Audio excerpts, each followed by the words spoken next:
technically a customer of it. So, you make all kinds of arguments. It's user instead of customer? User of a utility? Including gas station bathrooms? No.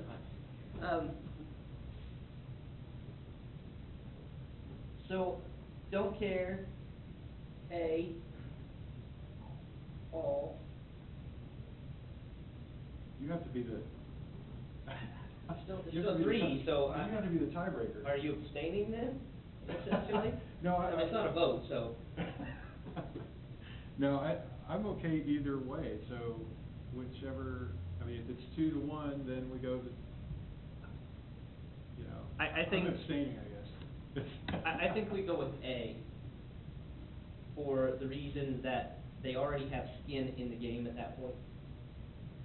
So hopefully whatever recommendations we're making concerning the one utility they're in, if they're only in one, they would put that same thought and consideration into the other, discussion we have. At a 10,000 foot view anyway, skin in the game is skin in the game. So I would go with A.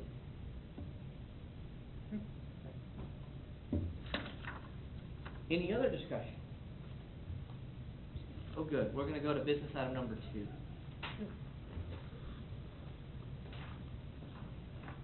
I might set a record. I can give a little bit of prefaces on this as I've been meeting with folks trying to. The intent is to make sure we've got the rates and the regulations in the code. There are other documents, other regulations and resolutions that were passed under the old board that are not part of this. Those are going to have to be considered separately. Another thing you will notice in here, there's a great deal of, not rates, but fees. At some point, specifically a lot of the public works and the community development fees have been taken out of code and put into a master resolution. What that does is simplify the changing process. You don't have to publish it, for one. Eventually, the next time that resolution is updated, this will be modified to take a lot of the fees out of this document and get them into the resolution. So where you see a fee here, it will say the fee will be set by council per resolution instead of a whole list of a fee schedule. Because when you have it in the ordinance, it's just much more difficult to deal with when you have to make changes. The intent of this document is to go ahead and get this stuff in code because from where it was taken out of when the utility board was created. Right. So that's, this is to get us back in compliance from right. city council standpoint. Right. And then put it in a manner that we can make future recommendations to make it easier to change going forward. It's not, this isn't the end product, it's the first of several steps. Another comment I need to make, there's quite a bit of, the city attorney had added some language regarding the renewable energy rate. That continues on. There's some subsequent changes in the final document that pertain to how do you refund these folks or how do you pay for it. It doesn't substantially change anything except it does add several classes which apparently according to the city attorney are part of state law. So that's something we will have to do. The renewable energy subject we talked about 2 months ago is going to have to be dealt with in a resolution form, and I'm sorry to say I have not been able to get back on that. So just want to bring it up to the fact that what you have here isn't the final version. There's been several iterations pertaining to how do you refund them since I sent this out yesterday. So, regarding the additional customer classes, the way I read this is that those additional classes are based off what that owner or operator's generation is. Mm-hmm. So, from all intents and purposes, wouldn't they be in 2 classes then? At any given point in time? They would be in a class of, let's say, the residential customer of 25 kilowatts or less based off what they generate on the green side. But they're still in a class as, let's say, residential, with electric heat, right? Because they're I think in both. I think what this is saying is you've got, I'm kind of surmising, I think residential basically is 25 watts or kilowatts or less. Commercial can go up to 200 kilowatts in their internal generation system. And then a school could go all the way up to 1.5 megawatts. Right. But that's based off just what they generate. Right, and I think that's all this is addressing is. Right, but what I'm saying is, let's say, I'm already in a class, right? Right. You know, residential, just residential, which schools make these, right? That's on my usage, what my service charge is and my energy is. But then this would be, now I'm in an additional class, I would assume, if I go add a wind turbine. Right. Right, so now I fit into two classes. Right, but Right. I think what you've got is, and I'm shooting from the hip on this one. You've got your class, your rate class for consuming, and then you'll be in another type of class for self-generation. So And we'll I just think have the to two are make sure different. that there's nothing where, that it causes an issue between, you know, classes of one side on the other. There's work that needs to be done on this. And there's probably work that is gonna have to be a different profession than I am, or a different discipline than I am. I was reading that, I figured that was a max for a residential customer, to not generate more than 25. Okay, that would Yeah, be the way I that's think. the way that's So- intended to be. So Dave, were you saying that the fee that we were talking about in our previous meeting? That's not covered here, that would have to be covered in a resolution. Okay. Correct. So that, what we discussed last time would not be impacted here, however, because of these, because right now, all we talk about is, I think we just have one statement saying there's a certain limit, forgive me, I can't remember, I think it's maybe 10 megawatts or 10 kilowatts. And here, by state law, they have the ability to generate much more. So we're gonna have to get in there and look at that. But, I guess that's one answer, and the other answer is no, it doesn't impact what we talked about, because this just talks about the overall, you will establish this, you will accept this, it doesn't tell you how you're gonna do it. So we have the right to set the policies, but still, these are the guidelines we have to satisfy. I see.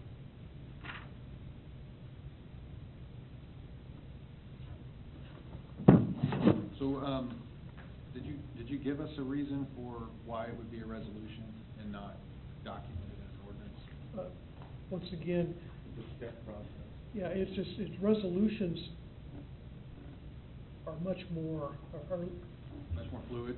fluid, yes, thank you, that was a great term. These get published in the municipal code, resolutions are a matter of record, but, not in the city code.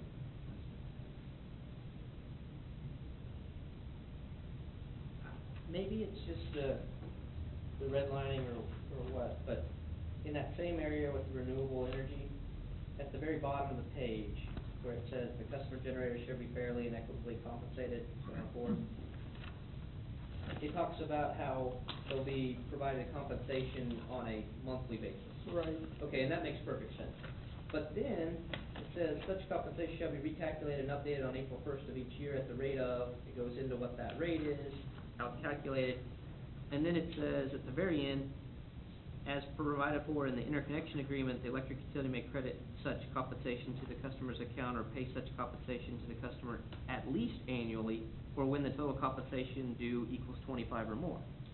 And that's the language that has been going back and forth since I sent this out to you yesterday. I've got further communication from the city attorney who's basically opened it up, because what our current practice is what they have generated is credited against their bill. So basically, if they put out X number of kilowatts, then they show, you know, here's what you used, and then here's what we would pay you for those kilowatts, that nets out.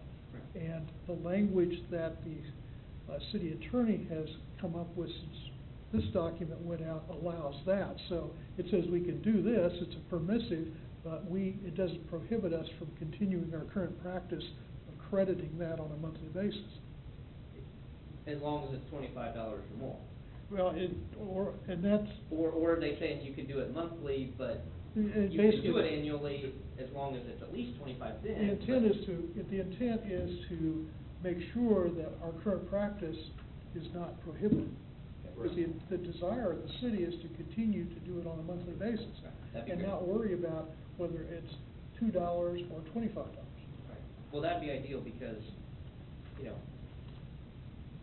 if it's annually or you gotta wait till it builds up to 25, I mean, you have a really small generation, that can take a little while, or you move and that was 11 months ago. Yeah. Really?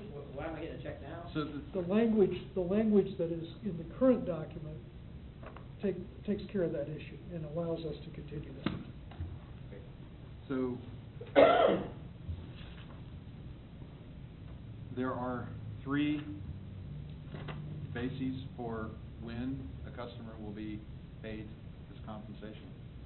And there's either monthly, annually, or anytime they exceed $25. Is that correct?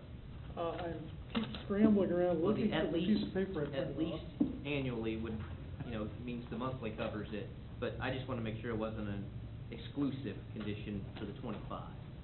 Right. That's basically where I was going with that. And I just wanted to see if I could get some clarification on, are we talking about 3 different types of compensation potentially, and No, I think it's the same compensation, it's just that it can be done We at. can meet it at these 3 different criteria. Okay. Yeah, I think the way it would be is you've got, basically, you're gonna come up with a rate based on, state law, which is, and I think what we're currently doing is 150% of a rolling 5-year average, Correct. Yeah. which is supposed to be updated on every April. I think that rate would apply if you're a school, if you're a commercial, or if you're a residential, you'll be compensated at that rate. However, what this does is set a cap. If you're a residence, the most you can apply for is a 25 megawatt, excuse me, God, keep losing my decimals here, 25 kilowatt facility, and you go to a larger one for a commercial, and then the school, which would have more wherewithal, could very likely be putting in a wind turbine or something of that nature, might crank out, 1.5. But still, the compensation rate is just based on our cost of energy on a 5-year basis, an average, so we receive benefit of the distribution system they're using. Correct. However, basically, they're providing us the energy. Correct. So what purpose does this last sentence serve exactly? What are they trying to accomplish with that? What's the objective there? Last sentence in it. As provided, that As part? provided, Yeah. I think it's very likely the legislature just wanted to make sure that the utilities pay the people for their renewable energy. But we exceed that, in a sentence earlier, that's where we say that we'll pay it Monthly. Yeah, monthly. and I apologize, I had printed off the email that, here we go. It goes back to that fluid coverage. And of course, I have the page. It that sounds says- like the last line is in there because of legislature mandating that we do that, but the Is fact it- that we already are, Is it, the attorney didn't feel like was Yeah. covering that or something, I don't is know. yeah, maybe it's required that we write this particular statement. That's what I'm I wondering. think that's the problem, is the discussion, it's required, it's in there, and then additional language has been inserted, which I apologize, I've got every piece of paper except the one I want, allows us to continue to do it. So we got the legislature covered, and then we've got ourselves covered. Yeah, because, I mean, the state law is X, we can have extra on top of that. Right, we're For doing the benefit of that. our constituents, or our ratepayers. Yeah, It's not I'm just wondering. It's not necessarily contradicting, it's just. No, it's not contradicting, Yeah. but it is it is convoluted. Yeah. I mean, if we've Right. covered it, we've covered it. We've said the city shall pay monthly. And then it goes on to say, as provided for the within the interconnection, we may pay them at least annually, or when the total compensation due is more than $25. Yeah, so we're going above and beyond, plus the state regs are covered, Mr. Green's point. Yeah, I'm assuming If- there's gotta be something with legal, just that had to be in there. My recommendation though is if this statement is not required by law to be there, take it out. Right, and I think it's the problem it is, and that's why it's It there. is. Yeah. That's the trap. Then, Is it in then the it's old just convoluted. interconnection agreements or something like that? Yeah, there's, Statement was there? we set up that basically we have an interconnection agreement that's patterned after a KMU model. The only thing we've gotta do is come back and get our, application fee amended per your discussion in October. And at this point, it looks like too, we're gonna need to amend that to reflect these different classes so that, you have the residential, commercial, and, school. Now, I did notice when I was reviewing for that, I know the BPU, schedule does have different classes. It allows a commercial, and it has a different application rate Right. for small residential, large Right. residential, and then commercial. One way that, if this statement has to be in there, the one way that I think I would prefer to see this done is to make it clearer. I would remove the clause and provide compensation to the customer generator on a monthly basis.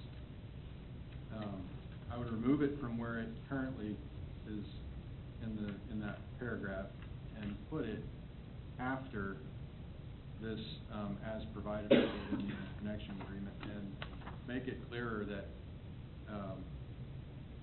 though we're bound to do this by state law above and by the agreement, the interconnection agreement, the city chooses to provide this compensation on a monthly basis.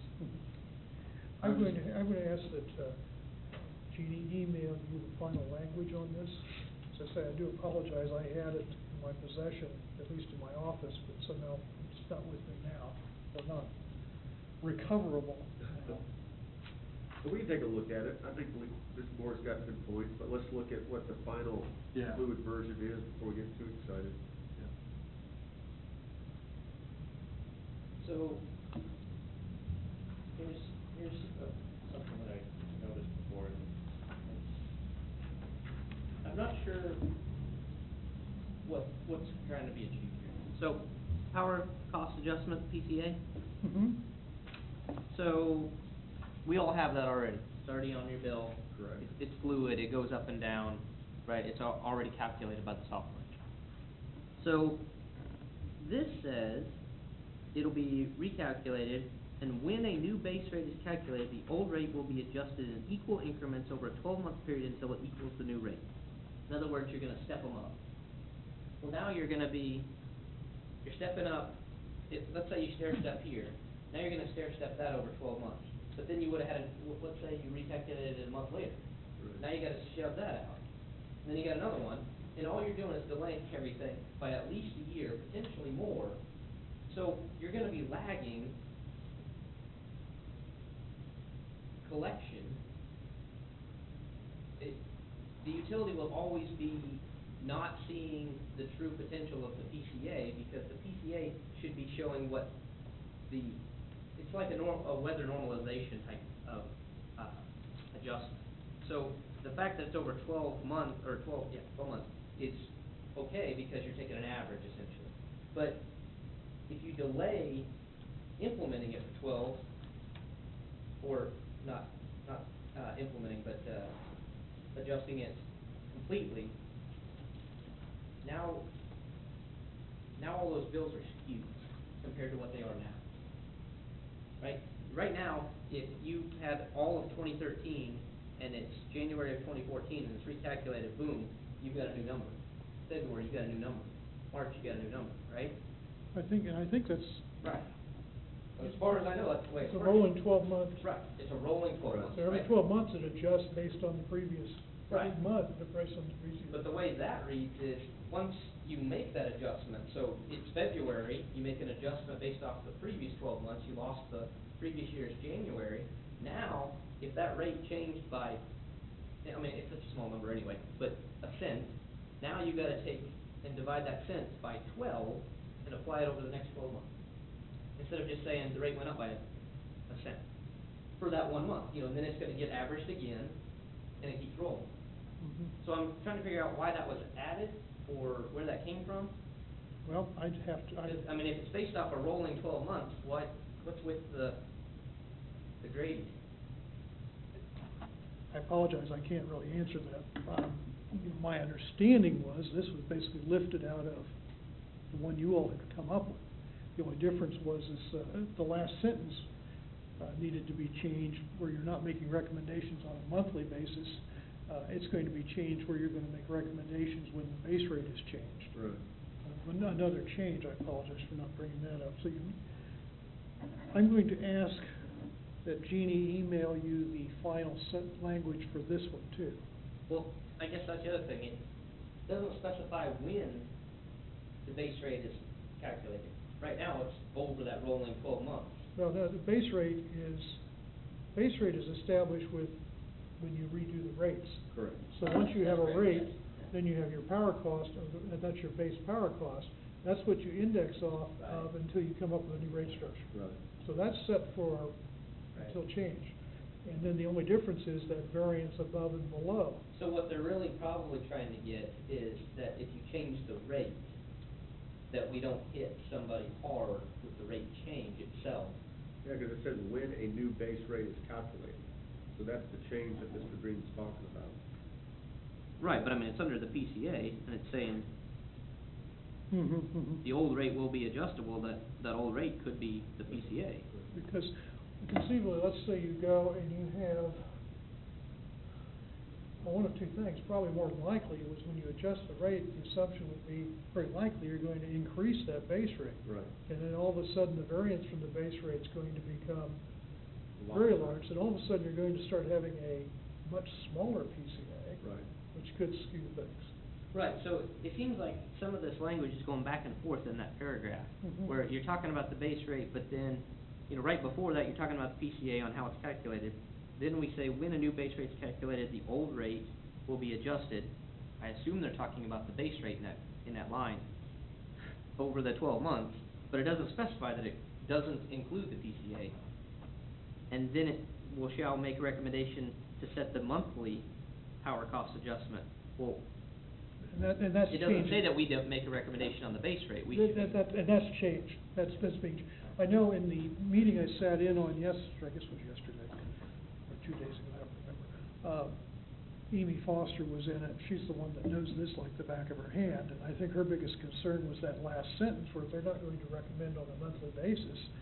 And Right, I can understand that we would make a recommendation on the base rate, but if there was language that said something about the monthly PCA will continue to be calculated, with the rolling 12 months, just, it is. I think, You know, in other words, it changes regardless. Right.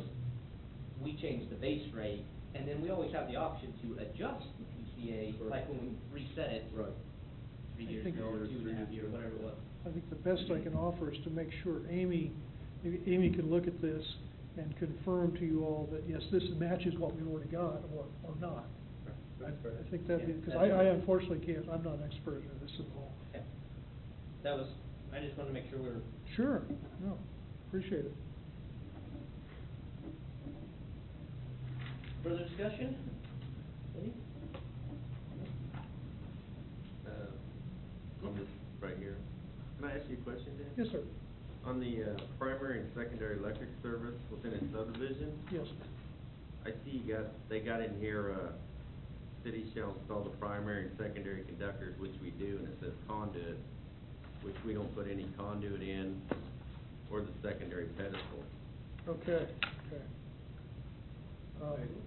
And, I see that you have to charge per lot, and then down there below that, it says, when rock encountered, we're trying to use the backhoe, rock saw, jackhammer.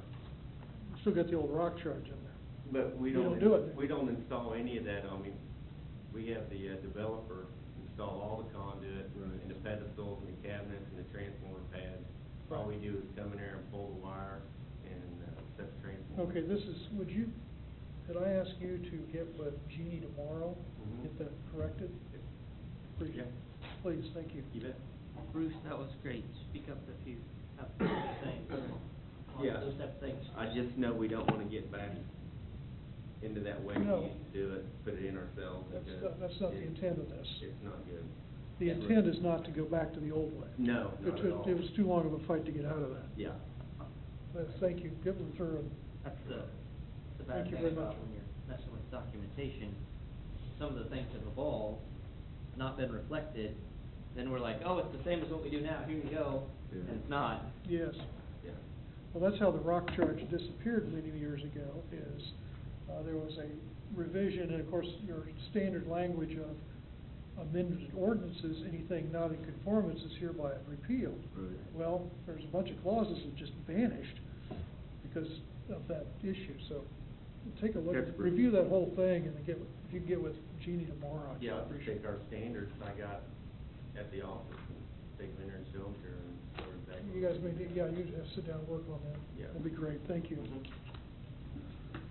Okay, new business item number 3, status report on the electric system assessment and all the utility assessments. That is correct.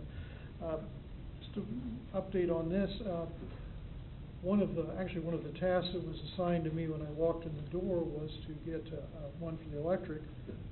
When the evolution of the utility department took place, this was expanded to do an assessment for the water treatment and the wastewater treatment, since those are the only two functions that are moving to utilities in the initial change.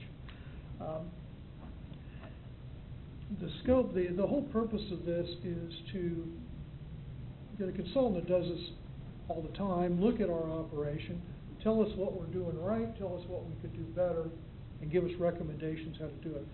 Some of the things I really am interested in getting is staffing. Operationally, our operations people are top-notch. Unfortunately, we've lost all our technical and managerial capacity.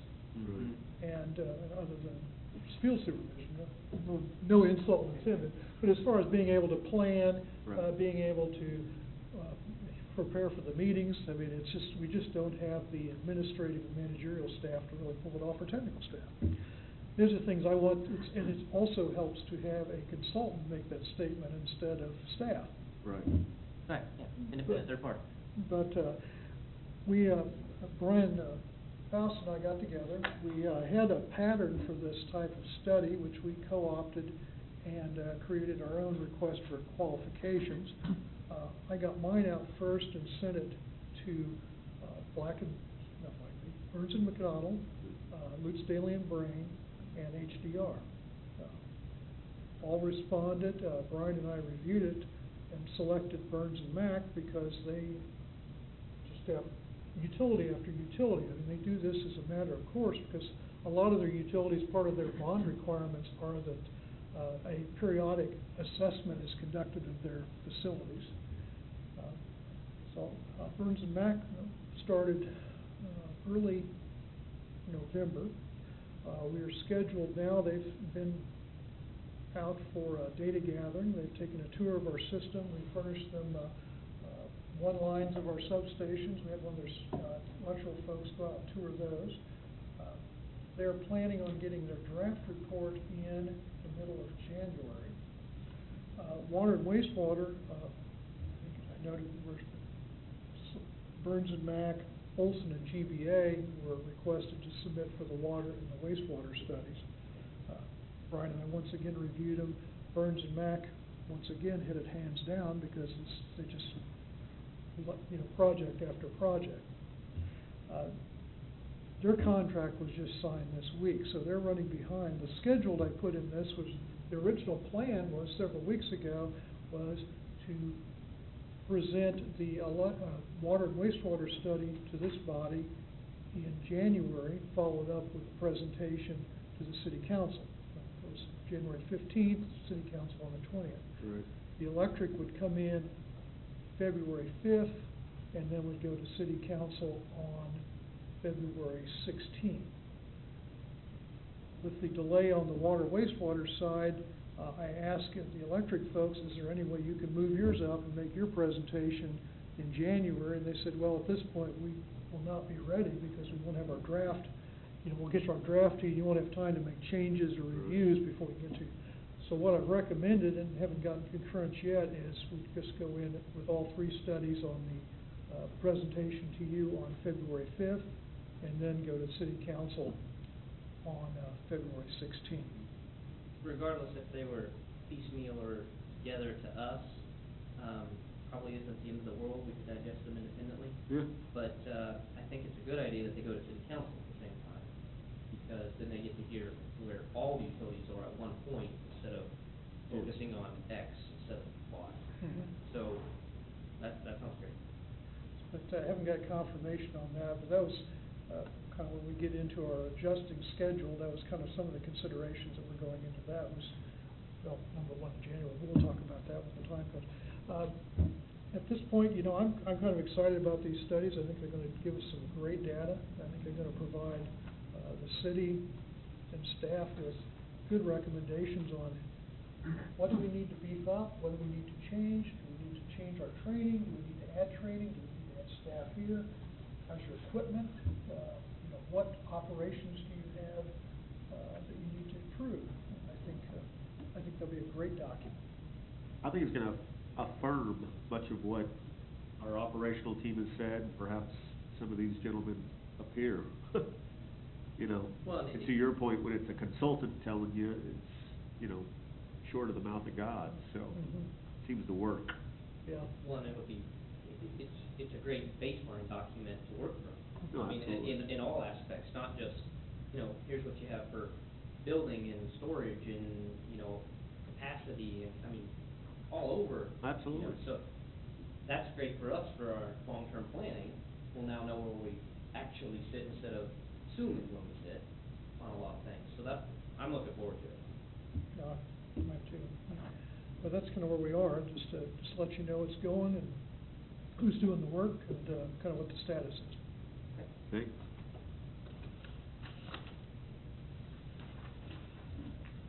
Okay, next item is adoption of a 2015 meeting scheduled, and there's two versions.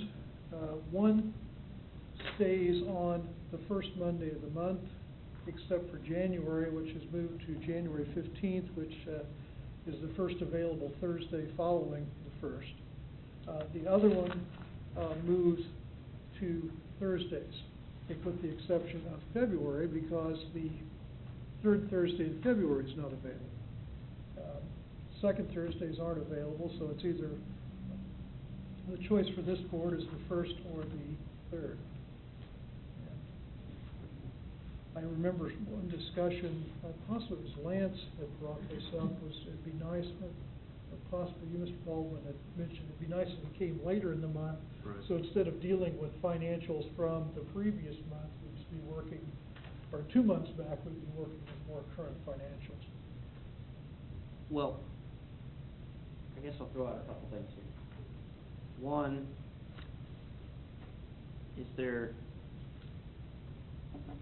does anybody have any issue or any overwhelming reasons to change what we're currently doing the first Thursday? Does it makes sense, just keep it what it is? We're all used to that on the calendar, on the schedule. I'm gonna keep that current. I have no. Okay. And Get down then, to the third Thursday, looks like it starts running closer to holiday, Thanksgiving, Christmas and all that type of stuff, so people may want to do that now.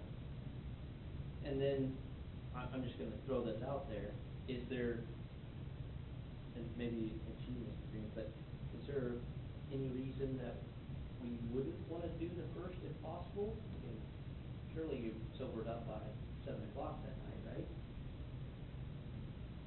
It I would mean, possible. if possible, and I'm not trying to change plans or anything on you, but I'm just wondering, do we need to move it to the 15th? I don't have that need. I could do the first is what I guess I'm trying to say.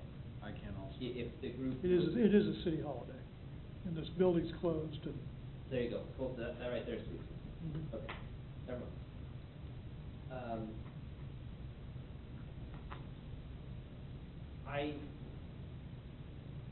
We could, you know, consider adopting this schedule, whatever schedule we choose. Has anybody thought about, if we wanna add meetings? You know, instead of being monthly, we go back to 2 meetings a month. Now that we're gonna have more information coming to us. And maybe we don't until we have Yeah, that's- more of those Yeah. you know, your counterpart coming in as well. That's where I was gonna go. I think there's But some a thought- moving parts that are out there that would necessitate additional meetings, whether they're work sessions or what have you, or extra meetings in support of a council pushback of X recommendation, or a homework assignment, you know. Well, if we're working fluidly, you know, Yeah. back and forth all the time, Sure. I hate for something to sit for a month. You know, so I would rather not pigeonhole us into a second meeting until we need one. Yeah, I'm not necessarily proposing that we add it to the schedule, but just, I'm looking for comments as to what people think about potentially doing it. I can see the potential. I'm all for need. it. Yeah, I can see the potential need, but I'm with Randy, I think we just, let's wait and see. Yeah. Let's get, some water and wastewater under our belt. Dwayne, any comment there? Nope. Okay. Good, but, I would like to move that we, keep the, 2015 schedule on the first Thursday for our regular meetings, Except for January 15th. except for, January 1st, where falls on a holiday, that will be January 15th. Second? I have a motion and it has been seconded. Any further discussion? All in favor? Aye. All opposed? Motion passed.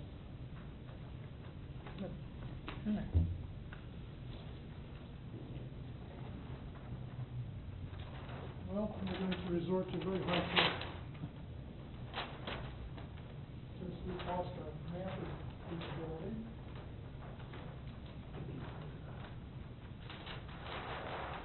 Need help? Yeah, you grab one side, I'll get the other.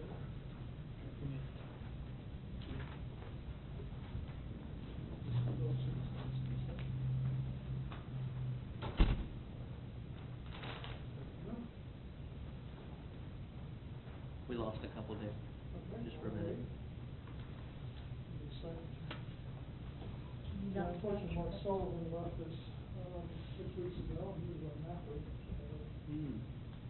One of our many positions, we are actually, open positions right now include, let's see, the utility director, the utility manager, which would be directly over, compliance engineer. We're interviewing, soon for a replacement lineman. We have an advertisement out and soon to be interviewing for an apprentice lineman to fill the 2 empty lineman positions. The engineering technician position is out right now, so there's. And we have everybody in your building, Yes. basically. Yes. Well, Dave's all right. We've got 4, we've got 4 in my building, the building I'm in, and, counting me, and I think you're down to 8? Because you're too short. Yep. So, sometimes, it's kind of about where it was when I walked in the door in 2001. I But wish we'll it get wasn't back. so, but. We're talking staffing. As far as staffing goes, there's a lot of great improvements that have taken place since then.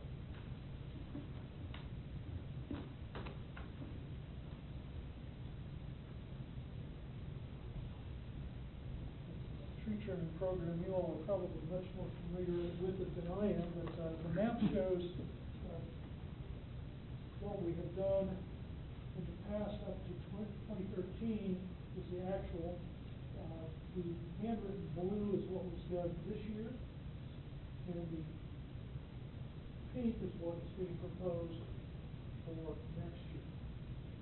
The contract, our current contract with Asplund was approved in 2012. It had the option for four annual renewals. I've listed basically the expenditures that we've had since the program began in 2010. We're holding at $100,000 for the first 2 years. The 2012 jumped to about 140. 13 dropped back down to 122, and this year we're at 52. Since it was the 5th year, it's more of a maintenance operation. Asplund last year, Bruce can jump in at any time, they were basically able, their rate was roughly $4,300 a week. You know, some miles there was almost nothing to trim, but they were able to get the work done in about 11 to 12 weeks this year. And what we're proposing is a similar scope, basically to follow up what would have been the second year, to go back and make sure that that growth hasn't come back in, and to maintain what was done in the first 4 years. What we'd like from you all is a recommendation to the City Council to go ahead and renew the Asplund contract one more time. Actually, there'll be 2 more available, but for a 3rd time, to go ahead and set the maximum at the budget amount of $100,000, and we will just work them until we feel we've got what we need done this year. And it probably will be more like something in the $60,000 to $75,000 range. Bruce has contacted Asplund to get any adjustments that are necessary in their rates due to cost of living or cost increases, include that in the contract. One of the things we'll have to do in the contract is we'll just have to change who the signatory is, but then extend it. Soonest I can get it to council would be January 20, and kind of where we are at the moment. But as I say, ultimately I'd like request a recommendation from you all to the council that they approve a third amendment. I think I have the language for that motion, if that's what you'd like to do. Bruce, this year, I know we've got the blue handwritten there. Did we go over any of the green as well? In other words, the 4 years ago, what's the status of that work? Yeah, it's good, because we did go over some of the green, just a few little spots. Okay.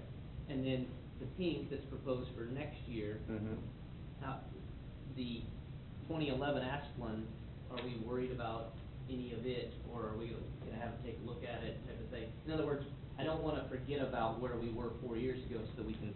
Right. We don't have to be a 4-year turning cycle, but if. Right. You know, I don't want to forget and then, oh yeah, we overlooked that for 2 years and we've got a problem over there that we should have.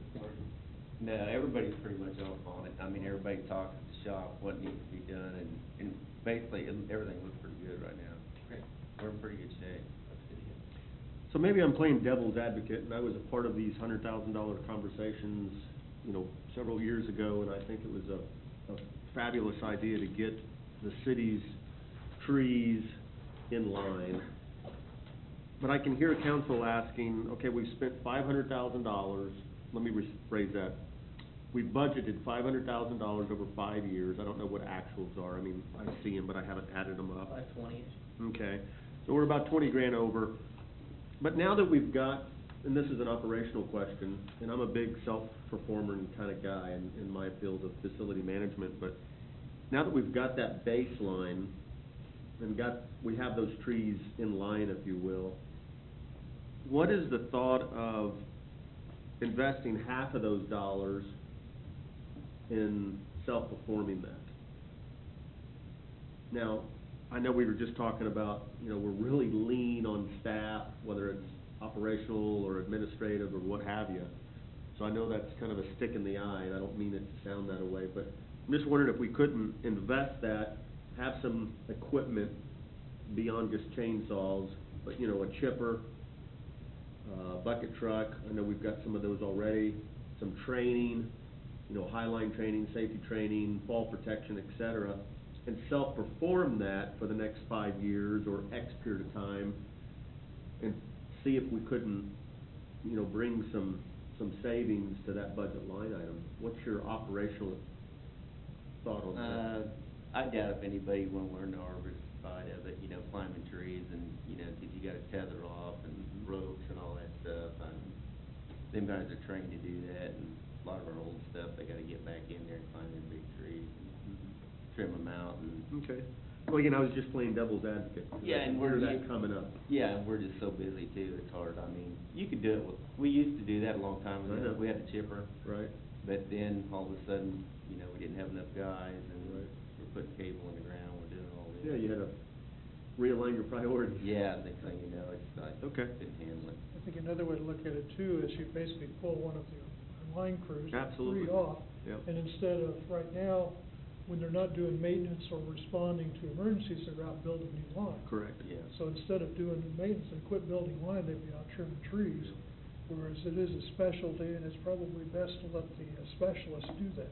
No, I'm not trying to persuade anybody to think otherwise. Sure. No, I'm I just understand. being devil's advocate. Oh, absolutely. And just putting this out there, because I can hear some of our council members, you know, speak to that. And I think it's a legitimate comment, but I think, to your point, Mr. Green's point, let's hire the folks that are arborists Yeah. versus having electricians and, you know, your team out there trimming trees where that's really not to the benefit of our citizens. Yeah, 'cause they come in, they get the job done. Go I home. mean, all it takes, you know, we get out there, we get set up, you know, we try to start trimming trees, And you we get get a a call call. out. Yeah. We're gone. Yeah.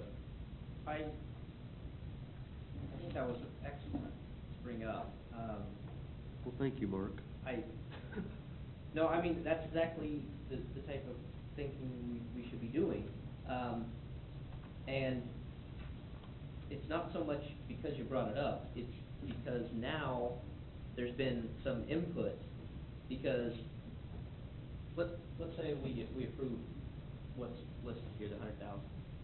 It goes to council and we hadn't even had any discussion, right? Recommend. Then that question might be asked, Mr. Green, right? And Bruce may not be there. Right. So now there's this information that can be disseminated, hopefully somebody watches the video too, as to why it's not advantageous for us to take that on. Because in the last 3 to 5 years, we've been trying to take everything on in-house, which is great. It's, you know, saved us a ton of money, and the guys have experience in various ways. But I like that just because of the discussion that now they know that yes, it requires special training. It does take away from what we could be doing and need to be doing, and we're already lean. That it makes sense to spend the dollars in this case. Can I ask a question also? Do we know how many miles of trimming is Yes. to be done in 2015? Yeah, I'd probably say maybe 4, that's what I was thinking. So about half of what we have been. Yeah. So 20,000 a mile, 25,000 a mile. 14.5.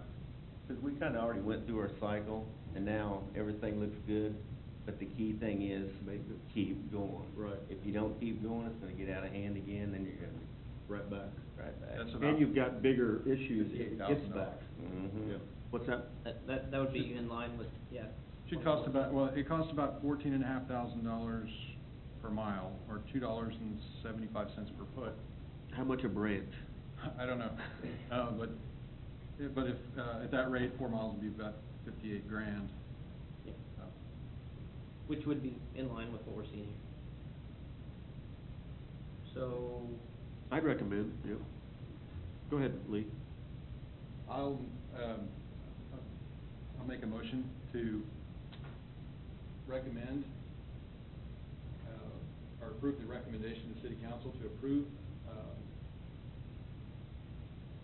addendum 3 to the February 17th, 2012 contract with Asplund Tree Expert Company for the 2015 electric line clearance program in an amount not to exceed $100,000.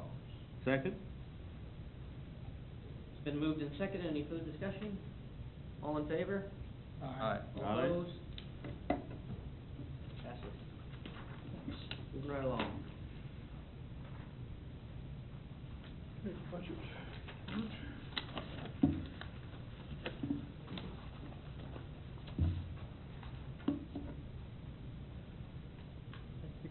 comment is, you know, we're at 80, this is as of October, 83% of the revenue's in, it's 83% of the year. We're at about 74% of expenditures. Generation is running fairly high, mainly because of the, relative to the year, because of purchase power. However, that's going to keep backing off. This is October. This does not include the cost of the parking lot, which was just completed in October.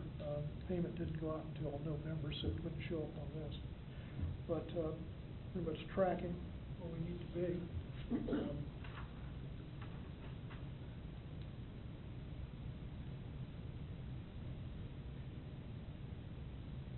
Sorry, Mr. Green, go ahead. Oh, I'm done. Oh, okay. I'm just- The dollars that were hitting this budget from the city, from the, what was it, the Star? No, the, Well, there was two different line items. One went to the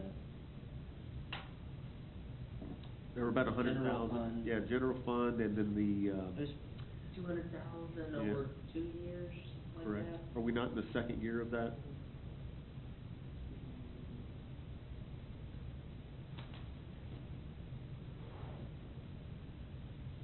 Should be the second.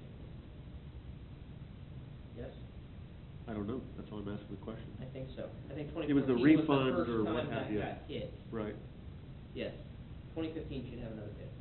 Are you familiar with that, Mr. Green? Sorry, I'm not. So when that, back when the addendum changed to what we're working with now, there was about $250,000 that the city, I don't wanna use the word charged, but in essence, it was a charge to our EUB budget. And we spread it over a 2-year period of about 100,000, and I was just wondering when that was gonna fall off. Okay. Laura will know. Yeah, Yeah, Laura will we'll, know. we'll, Yeah.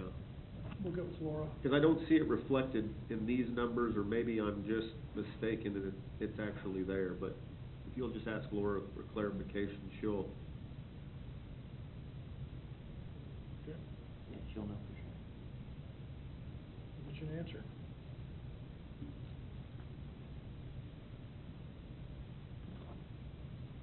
Any other discussion?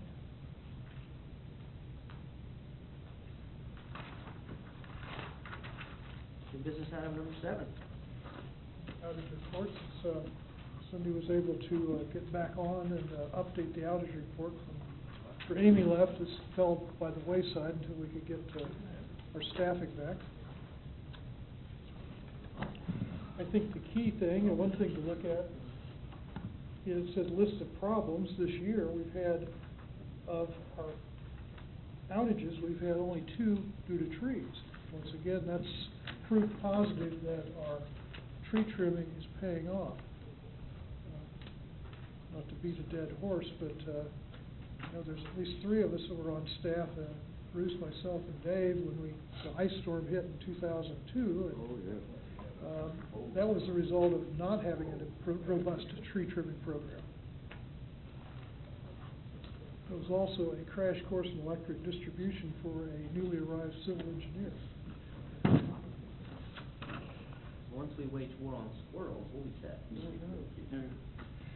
think some good stats on this is, you look on the last page, we had total outages of 52 so far this year.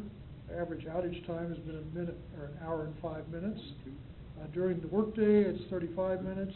During after hours, it's an hour and 25. Response time, from the time we get the word to when folks hit the scene, average is 16 minutes.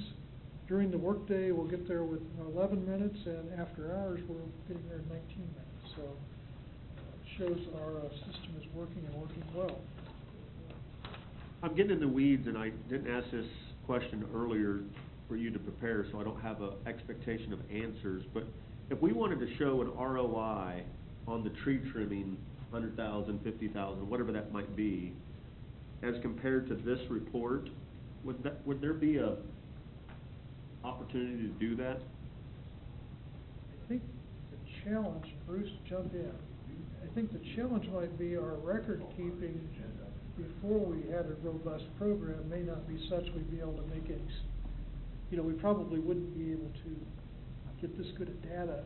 Back in the day, we didn't really keep. Well, I mean, track. but since That- we're, Doesn't go mean ahead. you could directly correlate it, but you could.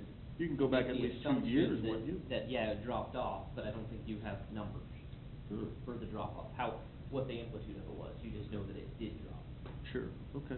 I don't know what kind of, Bruce, what kind of records were you keeping, Well, say you- prior to 2010? Well, you don't even have to go back that far. Not much, yeah, we didn't Well, keep much record. well, even, okay, When even we at started even the early about- stages. well, we probably started, Amy probably started Okay, well, it'd be something you. probably would look at. 2008 or so. Okay. Yeah, I mean, we're not trying to hang ourselves, I'm just thinking if we could go back 2 or 3 years, I mean, You could probably go back and pull these up, because she's probably had these out quite a while. Right, then you can say, okay, we've had, Nice idea, yeah. yeah, and then that way, if an elected official asks, we'll say, gosh, we're spending $100,000, well, yeah, but it's better. saving you $500,000. So your return is and I'm just making a great example, but the return is incredible, right? Mhm. Good Well, thing And to you have. don't need to go back to the dawn of time, because then that's gonna skew your numbers and spread your costs. But if you go back 3 to 5 years, which is, in my world, normal, Well, I think you'll definitely be able to see that, the number of tree incidents is low, right, right? So we know there is a savings. You may Yeah, have that's what I'm trouble saying. quantifying what that dollar amount is, because you don't know what it would have been if had there been a tree there that fell on it, or line got caught in or whatever. well, but, We just know what it But- may have been back then. but you know what it's gonna cost you, right? Yeah, you just don't know how much of it, But, could have I happened. can tell you firsthand, last, 6, 7 years since we started it, when the storms come through, I mean, usually, a tree limb will just blow over and trip the fuse out, but it's got a lot better, I mean, I can see it. That's what I'm saying, 'cause you look at It's got- materials, labor, et cetera, et cetera, et cetera. Help guys out. And that equals, let's just say for a limb, that's gonna cost Gardner Energy $5,000. You've got 10 of those a year, there's 50,000. And you spend 100,000, the course of that same period. And then next year, you're gonna show that it's half that, so now it's starting to come back around. So I mean, that's Good idea. fairly simple. But you don't need to go back to the dawn of time, but it would just be good to, I'm just trying to think ahead in the sense that we wanna keep this program going. We've Yeah. just discussed why we don't wanna self-perform it, and we wanna position ourselves to be able to say, 10 years from now, we still need to be doing this, and here's the return on that investment. Good idea. Okay. Very good idea. Any other discussion? Good data. Thank you, Cindy, for getting that put back together. Project update. And the final item is just a project update. For substation 1, we do have a draft bid documents for the T1. Haven't had a chance to get to those.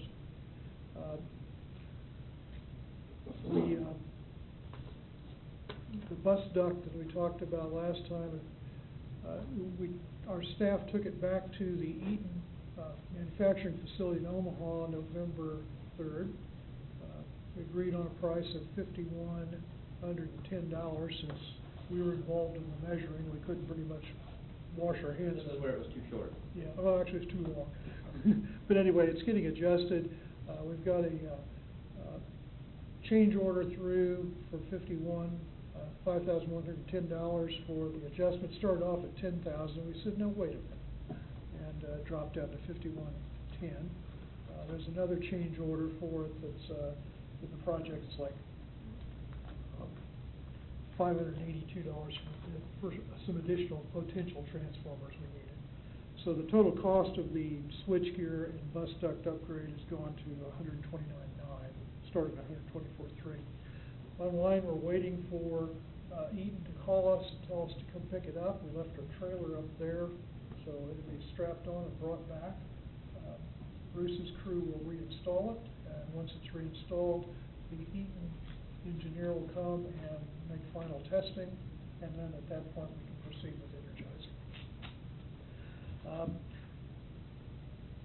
Distribution projects, on the alley project between Park and Warren, completed the bore under Sycamore Street. Still have to bore under Center Street, I think is the remaining, we got Center Street bored too. No, not yet. Okay, and then once those are bored, then we'll go ahead and wire it up, kill the overhead, and that project will